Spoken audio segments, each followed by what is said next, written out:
This is Yasmin Mogahed, and you're listening to Serenity, streaming live on One Legacy Radio.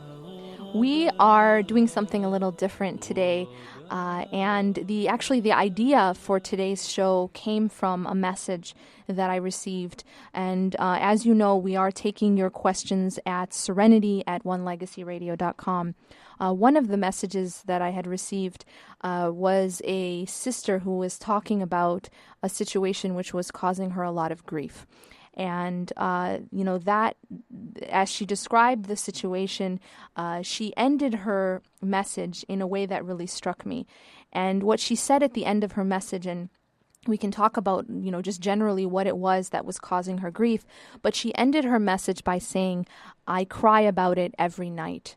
And that struck me because it made me realize that this is really a window into what are our deepest attachments, and that's the question of what makes you cry. And so I decided that it would be really interesting to really look at this question and to get the feedback of the listeners and readers about this question. What makes you cry? Because what it does is it gets at the very root of our attachments. The thing that makes us cry is that thing which we, you can say we're most deeply dependent upon. That's the most important thing to us. It's what essentially is filling our hearts.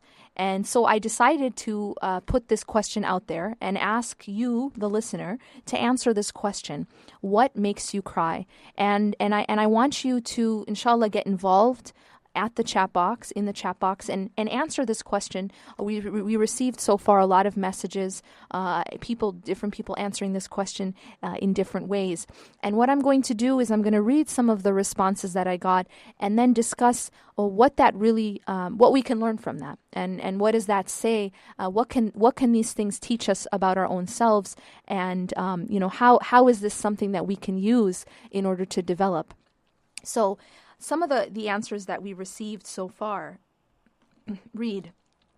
One person says, loneliness. I know Allah is always with me and I'm never alone, but what ultimately wears me down is lack of human affection, company, and love. And this is from a listener in Pakistan. Now, subhanAllah, this issue of loneliness, it's going to also tie in with some of the other answers that we received. So I'm going to come back to that one. The next one says, whenever I attach myself to anything other than Allah, it always becomes a reason for me to regret and cry. Another answer, when somebody lets me down, when I am too frustrated to do anything else.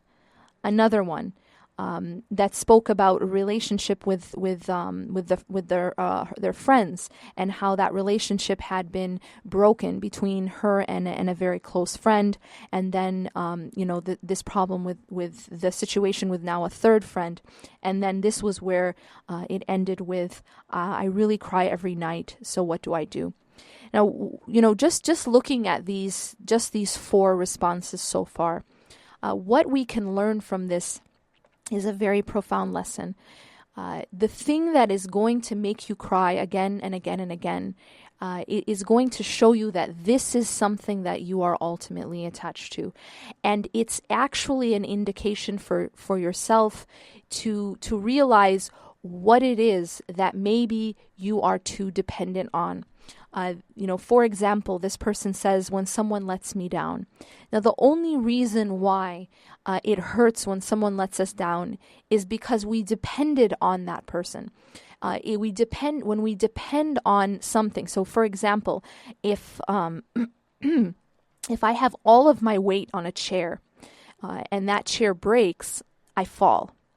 But if I'm, standing on the ground and the chair, and I'm, maybe I just have an elbow on the arm of the chair, or maybe I'm just touching the chair with my pinky, and I don't have all my weight. I'm standing on the firm ground, but I'm just touching the chair, or maybe I'm just looking at the chair, and then the chair breaks. What happens to me in that scenario? And the answer is nothing. I don't fall. I see the chair break, and I may be sad that the chair broke, because maybe it was my favorite chair. I liked the chair. I liked, using the chair. I liked looking at the chair, whatever it was. It may make me sad, but we'll see that in this scenario, I don't fall. And that's because I wasn't sitting on the chair. I was standing and I saw the chair break. And I may have some relationship with that chair. It's in my house. It's in my room. Like I said, you may have had, an arm on it, resting on it, but not your whole weight. And so when it breaks, you don't fall. How does this apply to our human relationships? How does this apply in general? And the way that applies is that when I have friend drama, for example, if I have if I have all my weight in that friend, if all of my dependency is in this relationship, and it defines me, and it defines my happiness, and it defines my sadness, and it defines my self-esteem and my self-worth in this relationship, whether it's a friend or it's a spouse or it's a family member or whoever it is, that then every time there is any kind of issue, for example, the friend says something that hurts my feelings, or the spouse says something that hurts my feelings, all of a sudden it's no longer just, I'm a little sad about that, it's I'm crying every night, or I'm unable to focus on anything else. I'm unable to function properly. This is a sign that I was sitting on the chair, and I was not just sitting on any chair, but I'm sitting on a chair that is not designed to hold my weight. If I'm sitting on, for example, suppose as an adult, we weigh, an adult who weighs 150 pounds decides to sit on a chair designed for a baby, like a little baby chair.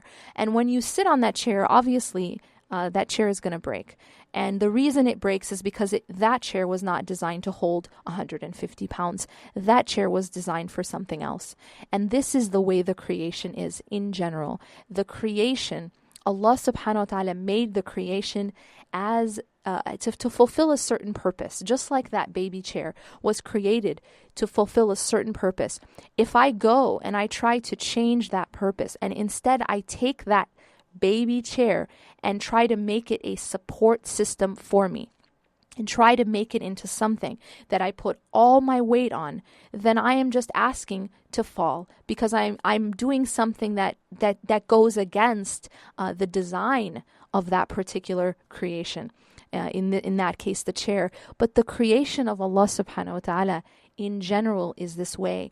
It is not designed for me to put my weight on, but rather designed for another purpose. And ultimately, the purpose for which the creation was made, we know ultimately the creation, Allah subhanahu wa ta'ala says that He has created, that He has only created jinn and human beings to worship Him. And beyond that, He tells us that He has made everything in this world for us to use. For the human being to use. How do we use the things in this world?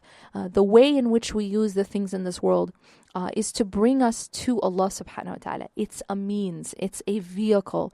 And not just, sometimes Allah subhanahu wa ta'ala, when you think about, for example, the relationship with your spouse or the relationship with your friend, there's also joy in that. One isn't going to say that this is just, I'm doing this for the sake of Allah.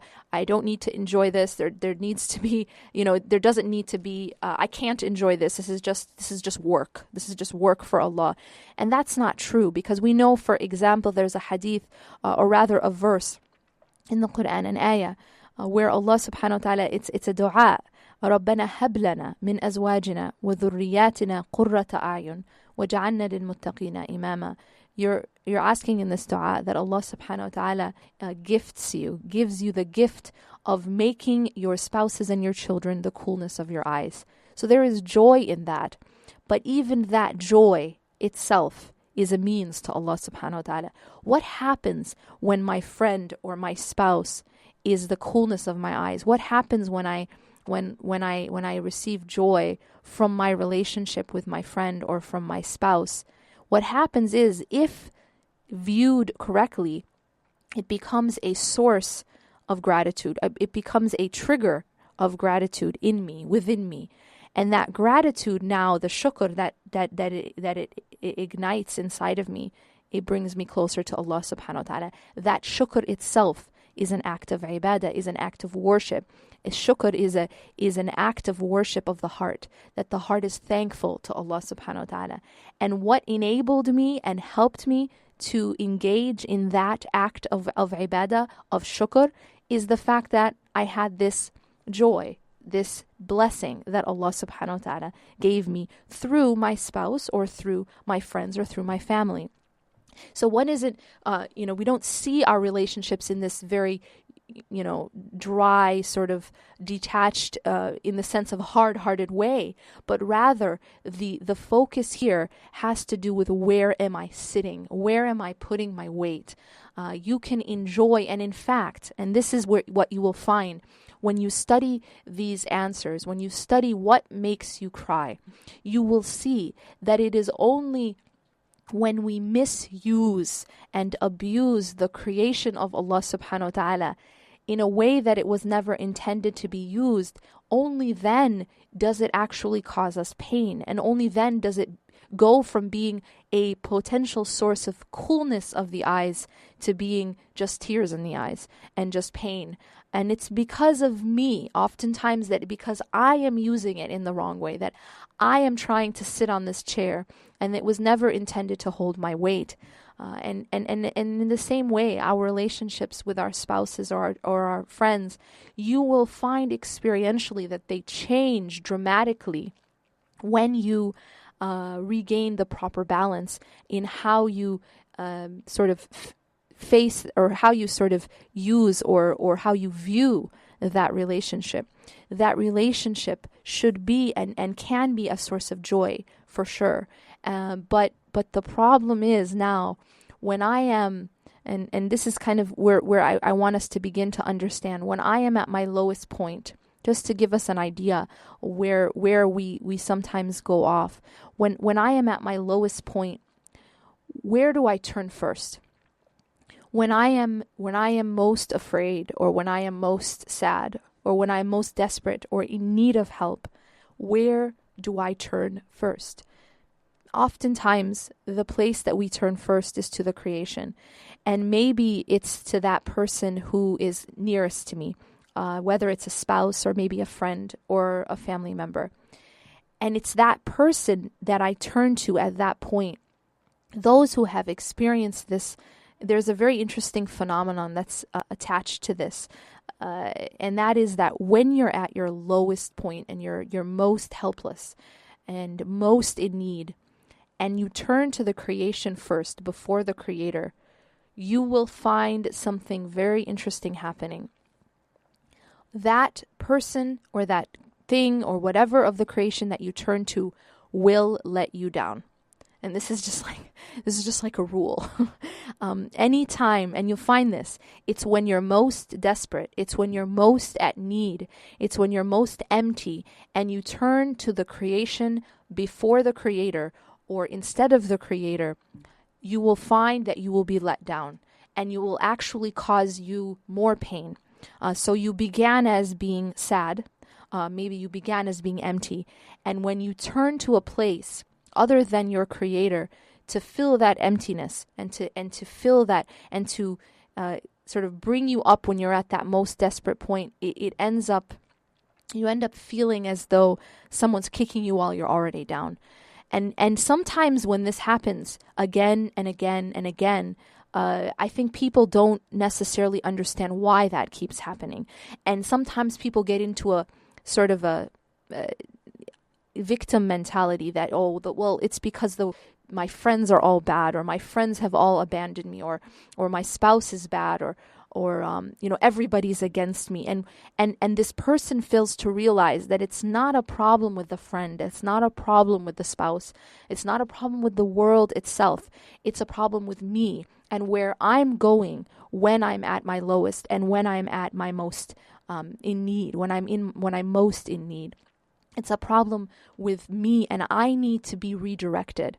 Once you take a step back and you redirect yourself and you realize that I'm going to the wrong place for ultimate comfort. I'm going to the wrong place for ultimate shelter. And again, let me reiterate, that doesn't mean that there is no comfort and no joy in these relationships. For sure, we know this. رَبَّنَا هَبْ لَنَا مِنْ أَزْوَاجِنَا وَذُرِّيَّاتِنَا قُرَّةَ أَعْيُنٍ, the coolness of your eyes, in your spouses and in your children. Similarly, Allah subhanahu wa ta'ala says, وَمِنْ آيَاتِهِ أَنْ خَلَقَ لَكُم مِّنْ أَنفُسِكُمْ أَزْوَاجًا لِتَسْكُنُوا إِلَيْهَا وَجَعَلَ بَيْنَكُمْ مَوَدَّةً وَرَحْمَةً. And from among His signs is this, that He created from you, from within you and from yourselves, spouses. And He put لِتَسْكُنُوا إِلَيْهَا, in order that you may dwell in tranquility with them. وَجَعَلَ بَيْنَكُمْ مَوَدَّةً وَرَحْمَةً, and He put between you love and mercy. In this ayah, we see a number of very, these joyful types of emotions. You have tranquility, that Allah is saying that one of His signs is this, that He made this peace between, that you may be living in this peaceful state or in this tranquil state with your spouse. And then the love and the mercy that's between the spouses. So this is definitely one of the gifts of Allah subhanahu wa ta'ala. And as Allah has said in this ayah, in the beginning of the ayah and then again in the end, that this is a sign of Allah subhanahu wa ta'ala. Again, going back to that, it's a means, it's a vehicle. It brings me ultimately closer to my Creator, which is the end goal. He is the end goal.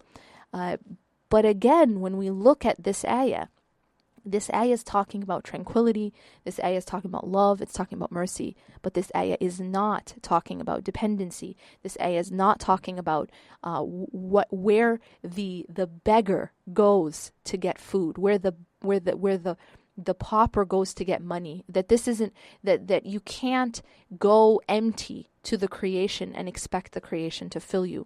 You can go full to the creation and then expect some joy and some coolness of the eyes, but you can never go empty to the creation and expect the creation to fill you. And if you do that, this is what brings you into the question really that we're talking about today, of what makes you cry. If you're going to the creation empty and expecting the creation to fill you, that's when you get into this cycle of being disappointed again and again and again, and you'll find yourself crying a lot over these things and not exactly understanding why that is. Now, we've spoken thus far a lot about relationships, about the creation in terms of other people, but that's not the only place where we put our dependency. That's not the only place and the only thing that makes a person reach the level of crying, or even that intense sadness, even when it doesn't come out in tears. So when I return from this short break, I'm going to talk about another manifestation of the same type of thing, but not necessarily bringing us to tears.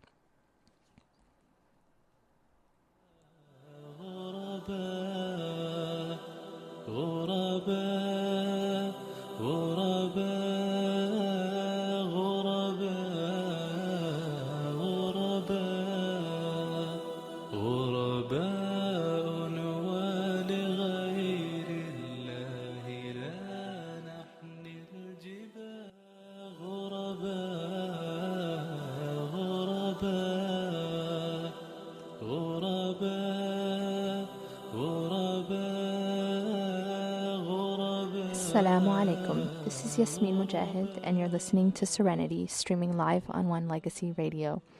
So we are taking your questions in the chat box, and the question that we are asking our listeners today is, what makes you cry? And we're discussing what those answers show about ourselves and about our attachments. And one of the comments or the questions we got in the chat box kind of made me laugh. It says, "Is this a woman's radio station?" And it's interesting that this question comes up. The answer is no. It's not a woman's radio station. It's for both men and women.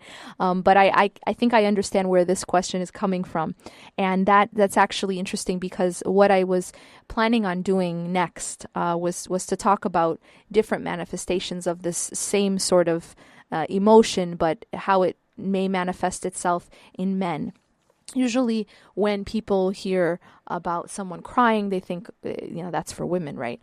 But, to that point, I just want to I want to mention when we look at, for example, the companions of the Prophet ﷺ, we know that one of the greatest companions ever to live was Abu Bakr Siddiq, and his nickname was Al-Bakka, the one who cries a lot. It's a exaggerated form of the word crying, to cry. We know that when the Prophet ﷺ cried, when he had the death of his son, and when people looked at him, and they, the companions, the men at that time also had this similar idea of that's not very manly. And the Prophet ﷺ, when they said, they asked him, like, what is this? And he said that this is the mercy that Allah subhanahu wa ta'ala puts in the hearts of the believers. That there isn't that there's a lot of times there's this connection between weakness and crying, and that's something that needs to be redefined. That crying and weakness are not obviously connected, or Abu Bakr radiallahu anh would not have been called al-Bakka, and Umar radiallahu anh would not have had marks of tears on his face. But what we are speaking about that does cause weakness is whenever we depend on something other than Allah subhanahu wa ta'ala with all of our weight. And the crying is separate. The crying can or cannot. Sometimes the crying is an indication, depending on what it is that's causing us to cry, or what is it that's causing us to be upset. But we have to be very careful. It's not the crying itself that's the issue. Crying can be an indicator of our attachments, but at the same time, crying may also be an indicator of a heart that's alive. We know that if the heart is if a person is able to cry, for example, at the remembrance of Allah subhanahu wa ta'ala, or in out of fear of Allah, this is something extremely beloved to Allah subhanahu wa ta'ala. In fact, there's a hadith that says that that for a believer to cry out of fear of Allah subhanahu wa ta'ala is greater than everything that exists in the heavens and the earth. That the value of those tears, when they're for Allah's sake, is greater than everything in the heavens and the earth. So that the tears themselves are not the issue. The issue is the attachment. The issue is that I'm putting my dependency on something other than Allah. And this is where I want to sort of talk about different manifestations of that dependency. It doesn't always come out in terms of tears. And kind of this is where we've put women into a category, or women are, they're the ones always crying. They're just so emotional. But what we've forgotten is that there's another emotion which is kind of another manifestation of being really disappointed or being really upset, and that's anger. And sometimes from the time they're very, very young, boys are actually taught that it's not acceptable to show your emotions in other ways. It's not acceptable to cry. It's not acceptable to be too affectionate. There's a lot of things that boys are taught that are not acceptable for them to do as men. And so what ends up happening is that boys oftentimes grow up only able to exhibit one emotion for every other emotion. So for example, when we're sad, you might cry, and when you're you might feel a totally different, embarrassed, for example, then you might react differently. Maybe your face will turn, red. When you're angry, you might react differently.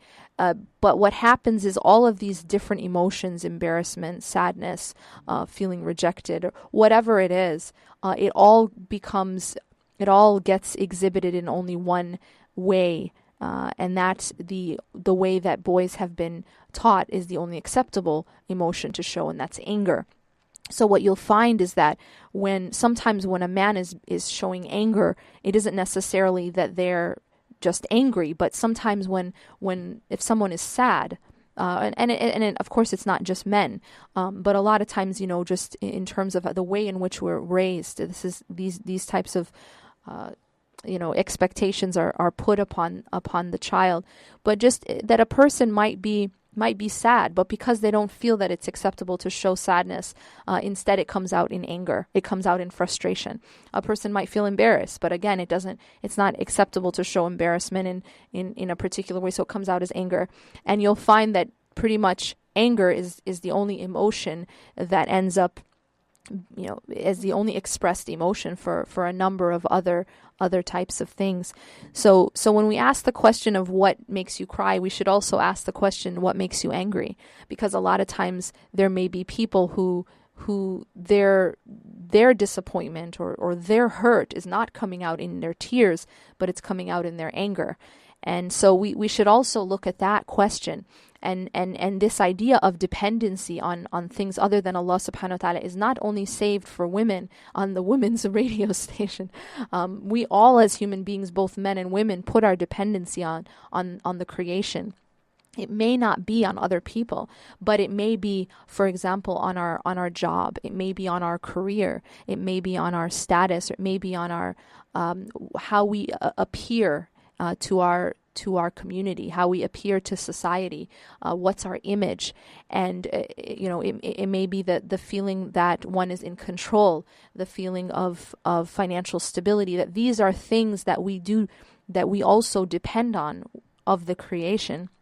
And when those things, just like that chair that we sit on with all our weight and then it breaks, those things also break.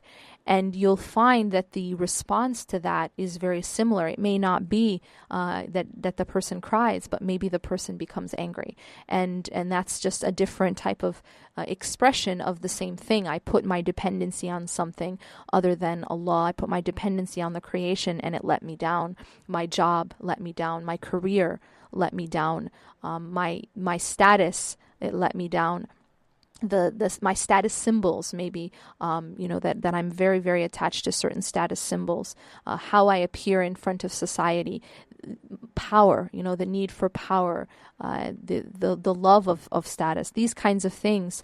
When those things break, when my career isn't working out, or, I'm not able to achieve the type of, I'm not able to produce as much as I had expected or is expected of me. These things, when they let us down, we also break inside, but it's manifested in a different way at times, sometimes through anger. And so the same rule applies here. And you'll find that those things that make you angry most also are indications of false attachments or false dependencies that we have. And just recently I read this article about a man who, it was actually two different stories, and they were both in the times of India. And one of the stories was about a woman who, this was a couple years ago, a woman who was not able to give birth, and I think she had been trying for 19 years.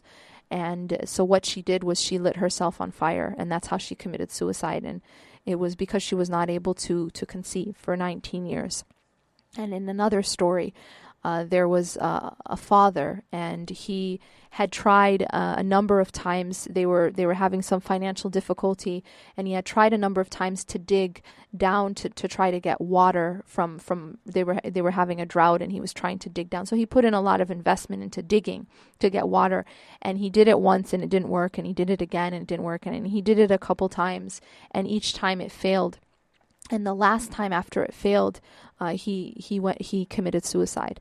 And so what are these stories, and how do we, these are very tragic stories, but what is it that's happening here, and what is it that we can reflect about in these stories? You'll find that these are attachments. These are things that that a person became so dependent on, that a person became so attached to, and when it broke, when it let the person down, when the woman could not have children, or the man could not support his family financially, or his career, he wasn't able to make the money he needed to make, or he wasn't able to have a particular status maybe in society because of that money, that when those things didn't work out, the person broke. They fell and they broke, and there was no more reason or even the ability to go on with life.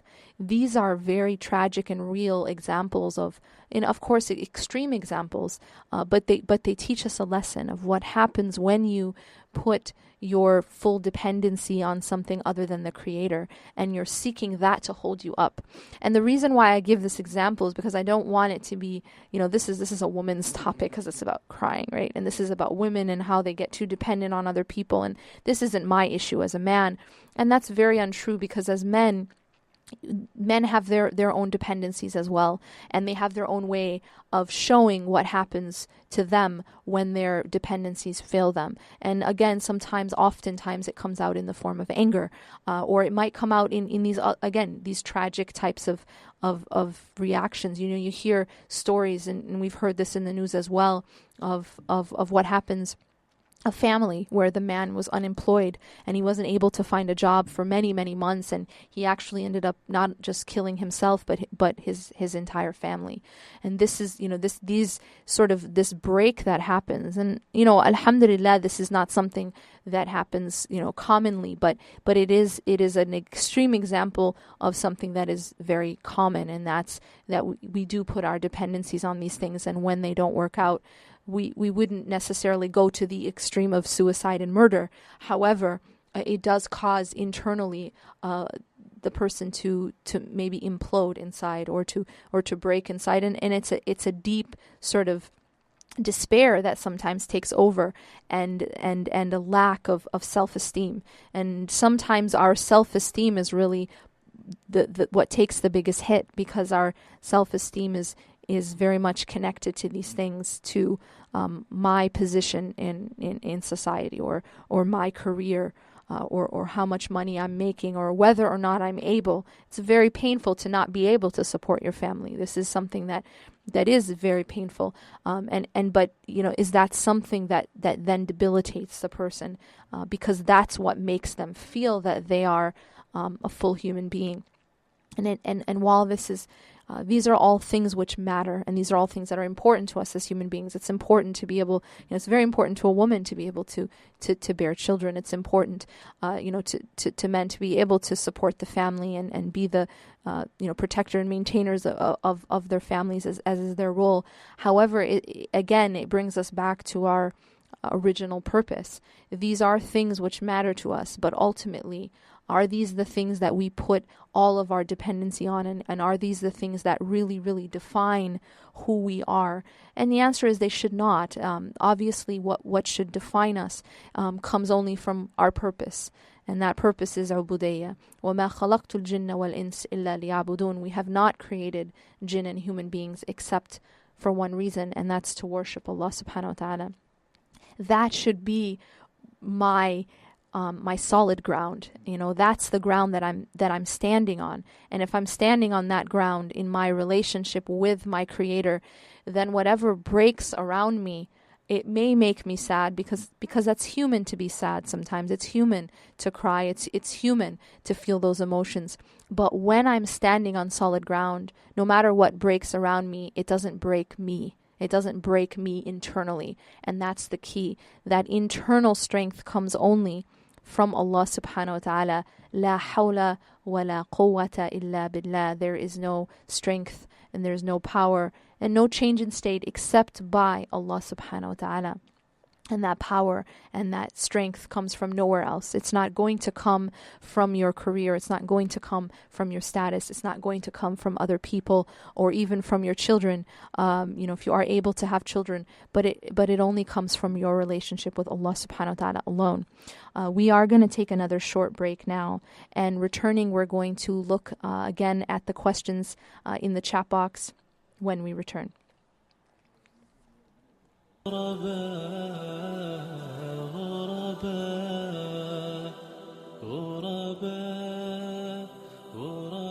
Assalamu alaikum. This is Yasmin Mogahed, and you're listening to Serenity, streaming live on One Legacy Radio. We have a very interesting discussion going on in the chat box and some really great questions. I'm going to go ahead and some great answers to this question. I'm going to go ahead and read some of them. One of them says, I feel like crying when I think about a lost love. I try to forget about it and that person, and I've become closer to God in the process of letting that person go. But sometimes my mind and thoughts stray and my nafs gets the best of me. What can I do? Well, this is, I think a lot of people can relate to this. And first, that the first aspect here that I think should be reflected upon is what is making the person cry to begin with. And the answer was reflecting about a lost love. Again, it was something that one gave themselves to. That going to the creation empty, and when that's not filled, it creates a very, very painful implosion inside. And secondly, that as this person got closer to God, that letting the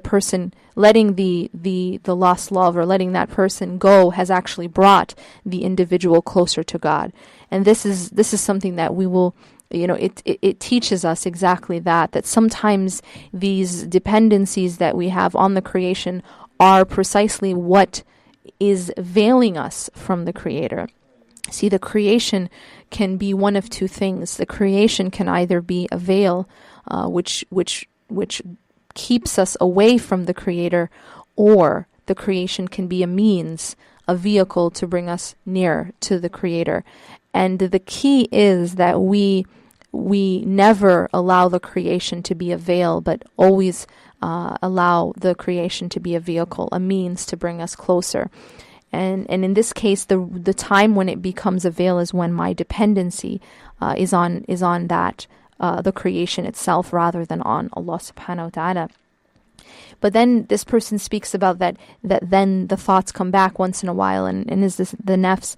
And the answer is yes, none of us are perfect, and there's always that weakness. We all have a nafs, and we all have, shaitan is always trying to get us all, right? Nobody's free of that. And so it is a battle, but the more that one seeks refuge in Allah subhanahu wa ta'ala, that's how they become able to win in that battle. So it is a battle. No one is going to say that it's easy and that it's there's no struggle. Otherwise we would already be in Jannah. But we're not there. So it is a battle. It's an internal battle between the self, the nafs, and the heart, and Allah subhanahu wa ta'ala, and shaitan. There's all these different forces, but the way in which we're going to overcome that battle is by seeking refuge in our relationship with Allah subhanahu wa ta'ala. And also using the creation as a means, again, that these people, that these things in our life, that the dunya itself is actually bringing me closer to Allah. I'm using it to bring me to Allah instead of using it to distract me from Allah. Another comment says, I cry because I feel I'm absurd and I feel I'm worthless and not strong enough. I'm always defensive and cannot handle criticism. It makes me cry. Again, this is rooted in our need for approval from the creation, that we need the creation to say that we're okay. And if the creation says we're not okay, it breaks us. This goes back to, where is my self-worth defined? Who and what defines my self-worth and my self-esteem? And if it's anything other than my relationship with Allah, I'm always going to be broken in this way. I can't make these things dependent on anything which is inconstant. We cannot make our self-worth dependent on the creation. We cannot make our self-esteem or our happiness or our sadness, or these ultimate things should only be the keys to these ultimate things should only be given to our Creator. And you should be very, very careful about giving that power to other than the Creator. By giving that power away to the creation, you have made yourself weak. You have chosen to make yourself weak. When you're sitting on that tiny chair that cannot hold your weight, you are choosing to make yourself fall. So you have to make the decision of where you're going to stand, and is it going to be solid ground? What you're holding on to, is it solid? Allah subhanahu wa ta'ala says, وَمَنْ يَكْفُرُ بِالطَّاغُوتِ وَيُؤْمِنْ بِاللَّهِ فَقَدْ اسْتَمْسَكَ بِالْعُرْوَةِ الْوُثْقَى لَا انْفِصَامَ لَهَا. That the one who disbelieves in Taghut, وَيُؤْمِنْ بِاللَّهِ, and believes in Allah subhanahu wa ta'ala, فَقَدْ اسْتَمْسَكَ بِالْعُرْوَةِ الْوُثْقَى, he has indeed held on to the firm handhold that never breaks. That's the only handhold that never breaks. So it gives you an idea. If you're getting very, very defensive Anytime someone says something, it shows you that you need to take a step back and figure out where is your self-esteem really, what is defining your self-worth. And it should never be what people think. It should only be, where are you with your Creator? Another person writes, I get into trouble a lot with my family for being, quote, emotional. I don't even think I'm that bad, but it hurts so much. I think I lost that one. Went to the next. We have, alhamdulillah, so many. Okay. So, so I don't think it's that bad, but it hurts so much more. It's not something that I'm ashamed of, being sensitive, but I just learn, I need to learn how to deal with it, how to control it, like you would control anger or anything else. I think this person makes a good point. The fact that this person is sensitive is a double-edged sword. It's something that it's one of those traits. Being sensitive is actually a trait that can make you extremely strong and extremely powerful and extremely, effective in your journey to Allah subhanahu wa ta'ala. Without that sensitivity, without a heart that feels the remembrance of Allah, that person will not be able to connect with their Creator. However, if that sensitivity is used in the wrong way, or if that sensitive heart is given to the wrong hands, then you can have a potentially, very big problem. So the question here is, how are we using these traits that Allah has given us? These are gifts that Allah has given us. If Allah has made you sensitive, thank Allah subhanahu wa ta'ala for making you sensitive. Because Allah describes the believers as those who, when the remembrance of Allah, when they hear Allah mentioned, wajalat qulubuhum, their hearts are feel that tremor, right? This moves the heart. If you're already naturally sensitive, then thank Allah subhanahu wa ta'ala for giving you that ability to be more moved, potentially, by the remembrance of Allah. But be careful, because that sensitivity, if used in the wrong way, if used for the creation, if basically thrown in the hands of the creation, then it no longer becomes a strength, but becomes a weakness. And that's what we have to understand. Everything Allah has given us can either be a strength or a weakness, depending on how we use it. Even the fact that Allah has given us a nafs can either be a strength or a weakness, which is something people would say, well, how is that? The fact that Allah has given us a nafs means that, well, if I am obeying that nafs, then it becomes a weakness. But if I am using that nafs as a means of seeking refuge in my Creator, because I know that there is no other refuge, sometimes the fact that there is that nafs, and the fact that there is that struggle, and the fact that there is that storm inside of me is what is pushing me to seek refuge and to seek shelter. And had there not been that inner battle and that inner storm, I might not have sought any refuge in Allah. I might have felt safe on my own. And so it's the nafs itself that if responded to properly, actually pushes me closer to Allah subhanahu wa ta'ala because of that battle. And I know that I can't do it on my own. I cannot seek refuge in my own self from my nafs, because my nafs is my own self. I can't call the police to help me with my nafs, right? I can't call Ghostbusters. I can't call anybody else. There's nobody who can help me against my own nafs but Allah subhanahu wa ta'ala. So this again is an example of something that Allah gives me that can either be a strength or a weakness, depending on how I use it. Being sensitive is one of those things, absolutely one of those things. And thank Allah if your heart is easily moved, but make sure that you are never giving that heart to the wrong hands. And if you do give that heart to the wrong hands, that's when you become weak, and that's when it becomes a weakness. So inshallah, it has to do with where you are using and how you are using those gifts of Allah subhanahu wa ta'ala. And subhanallah, there are many people who they haven't yet been able to utilize the gifts that Allah subhanahu wa ta'ala has given them in a way that is a means to get closer to Him. One person actually asked as well in the chat box, and this has to do with relationships, because we talk about not being too dependent on the creation, and yet this person asks a very natural question: how do we not be dependent or detach, in a sense, from those people who are nearest to us without completely divorcing them. For example, if it's our spouse, how do you detach from your spouse without divorcing them? And it's a very, very good question.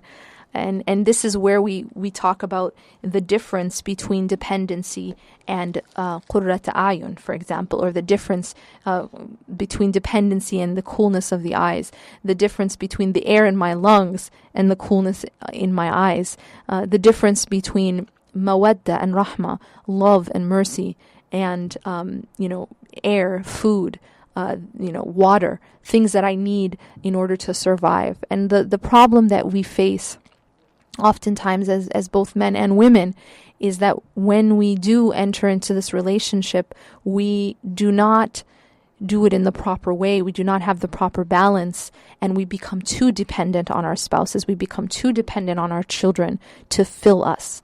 We do not go to the creation full and then enjoy the blessing of the creation, the coolness of the eyes, but we go to the creation empty and we say, fill me now. And we go with empty hands and say, fill me. We go to our friends and we say, I'm empty, fill me. And it's then that we always get hurt and we always get disappointed, because it's very painful to go to someone or to some place to fill you when you're at your lowest place and to come back empty-handed. It's very, very painful. You want to be able to go and seek and be filled. There's only one place where you can always seek and be filled, and that's Allah. When you're broken or you're really, really empty and you go to Allah and you seek from Him, He always fills you. But when you're empty and you're broken and you go to the creation to fill you, you only come back more empty. And that's where we have to start to learn. It isn't a problem with the creation. It isn't a problem with my friends. They're just bad friends, right? They're not there for me. And a lot of times that's how we understand it. We think that it's because that's a bad friend. That friend wasn't there for me when I needed them. And we don't realize that that's not what that friend was created to do. That friend, yes, that friend can be a support for you. That spouse can be a support for you. But if you're putting all your weight on a chair that was not meant to hold you up, it's going to break. And you cannot blame the chair. You cannot blame the chair when you sat with your full weight on something that was intended to hold 10 pounds and you put 150 pounds on it. You can't then turn and blame the chair because it wasn't a good chair or it wasn't strong enough. So we really cannot blame our friends or our spouses or these things, the community. The community isn't doing this for me or that for me. We can't blame those things because that wasn't their intended purpose. Allah subhanahu wa ta'ala has said that the only place, the only handhold that never breaks is the handhold of Allah subhanahu wa ta'ala. And everything else is something that comes and goes. And this is the temporary nature of the creation. So in asking this question, just to kind of bring it all back of what makes you cry or the related question of what makes you angry, it's getting at this inner dependencies these inner dependencies that we have, the deep attachments that we have. And so I hope that what we can do with these answers and looking internally and asking our own selves, what are those things that have the ability to break me again and again and again, or the ability to make me angry again and again and again, and be able to really, really understand, is it a problem of where I am putting my weight? Is it a problem of where I am depending or because it isn't the creation itself that's faltering, but it's doing what it was made to do. A chair that can't hold your weight is breaking because that's what it was made to do. It wasn't made to hold you up. So I hope that inshallah that this was an opportunity for us to look inside and to really, really examine where is it that we are, why are we going through these continuous cycles? Why do we continuously again and again, and it becomes sort of a repeated pattern in our life? And I think that a lot of it has to do with this very, very important question: where is our ultimate attachment and where is my dependency? If we come back to Allah subhanahu wa ta'ala and make Allah the place we go with our empty hands, the place we go with our need, then we'll find a lot more stability in our life. We'll find a lot more, of an ability, of the ability to not go through these ups and downs, these constant ups and downs and drama that unfortunately we sometimes end up falling into. And that's because Allah subhanahu wa ta'ala is the only thing that's constant. I want to, inshallah, just end with a dua asking Allah subhanahu wa ta'ala to make it easy on all of those who are suffering all over the world, all of those who are crying, all of those who are broken. And we ask Allah subhanahu wa ta'ala to bring us closer to Him and to mend all of the hearts that are broken, all of the lives that are broken. Inshallah, I will be, on this topic of mending the heart and reclaiming the heart. Inshallah, my book will be published coming up in the next week, inshallah ta'ala. You can look out for it online. It's called Reclaim Your Heart. And I will be posting as well how you can order. I hope that inshallah this is something that can benefit others, because it's something that I personally had to learn from experience. And while experience, I believe, is one of the best teachers, it's also one of the most painful teachers.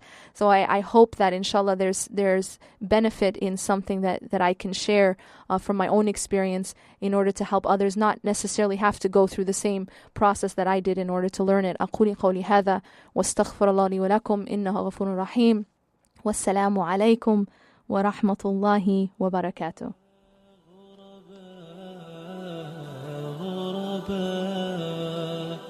غرباء